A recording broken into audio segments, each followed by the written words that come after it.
I'm kind of excited that I'm here and fighting the nerves back, but it's going to be one of the biggest moments of my life. I think just in me as a little baby, there's always this fighter. Robbie's so confident as he goes to the edge of that 100-foot drop.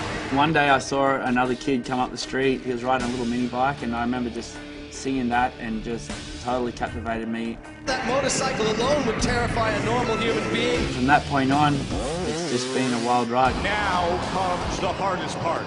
Crashed many of push bikes, split skulls and all these injuries. As if 10 stories skyrocketing into the air isn't enough. And every day I get to ride my dirt bike is a blessing to me. Here we go. Crazy, scary, death-defying, awesome. Dream of something and to do it and then to ride away from it, it's amazing. What more is there to say? I had this dream of being the best freestyle rider, on the planet, and I believe deep down inside that I'm worthy of it. Last year I put a lot of work in, learning some new tricks, refining my old tricks, and I felt like I went to X Games with enough to take them all down. He's sitting in second position right now. I was really trying to just stay calm, and I think at the moment just kind of got away from me. And can he do it better is the question.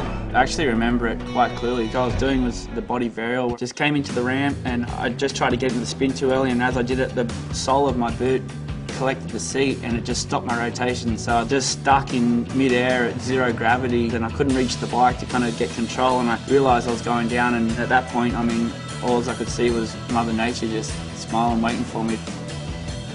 To my absolute astonishment, I got up and stood up, and I moved my arms and nothing was desiccated and my legs were fine and my head was fine, and then I realised something's wrong with my wrist. I couldn't even grab the handlebar and hold it with any force. It was totally weak in the wrist, and I had to pull out of the event. It actually reduced me to tears. After the injury at X Games, I just didn't want to believe that my year was jeopardised. A few weeks went by and I went to London and did an event in London and rode there and actually crashed again on the same trick. After that trip to London, I spoke to people at Red Bull and said, I'm beat up, I need some care, and they said that we're going to take you to our doctors, we've got the best doctors in the world. And so I took my first trip to DISC and met Dr. Knight. He pretty much explained to me that the injury I had was, I was risking a lot, potentially your career could be over. When Robbie first came to see me, he was 2 months out from his wrist injury that had really gone undiagnosed. He had a very unique injury in that he fractured the capitate bone. It's right here in the center of the wrist, and that bone is usually from a very high impact injury and rarely broken. And when it is, it's a unique treatment because this entire bone actually can die and just fall apart into a million pieces because time was of the essence. Had him come to DISC on an outpatient surgery basis, met him there that morning, and then performed the procedure. See you with a fixed hand. It's very delicate surgery. It needs to be done as quick as possible. With that in mind, you have to aggressively treat it in that you can't just usually treat it in a cast. So we essentially had to clean out between the bones, put it back in place, and surprisingly, it went back into place pretty easily. And then we put several pins across it. I was home later that night on the couch and quite comfortable actually. And over the next few weeks, it healed up. It came to the time where he pulled the pins out, and we had perfect alignment with the joint, so everything was looking like I was going to have my wrist back and pretty much 100% use of it. I've taken care of many elite athletes over the years, but being an extreme athlete, there's a different timeline on getting them back to their sport quickly.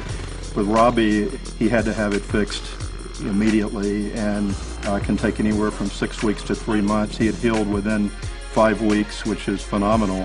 With the perfect union and the perfect alignment, I was set to get back on the bike in the shortest amount of time. So you gotta understand, I've broken around 30 bones, so I've dealt with it all, and to go to DISC was just, it was a delight. I mean, I try every day to be the best I can be, and it was just cool to see people being the best they could be in the medical world.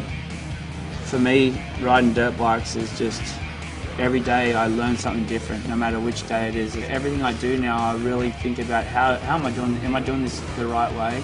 And with my jumps that I'm doing now, there's only one way to do them, and if I don't do them, crossing every T, dotting every I, pretty much going to crash and pay the ultimate price. I count the lucky stars every day. life's becoming a bit of a song lately. It's really kind of starting to be sweet. So they told me I'd never ride again.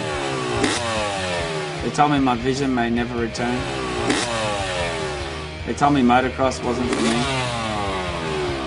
Anything else you want to tell me?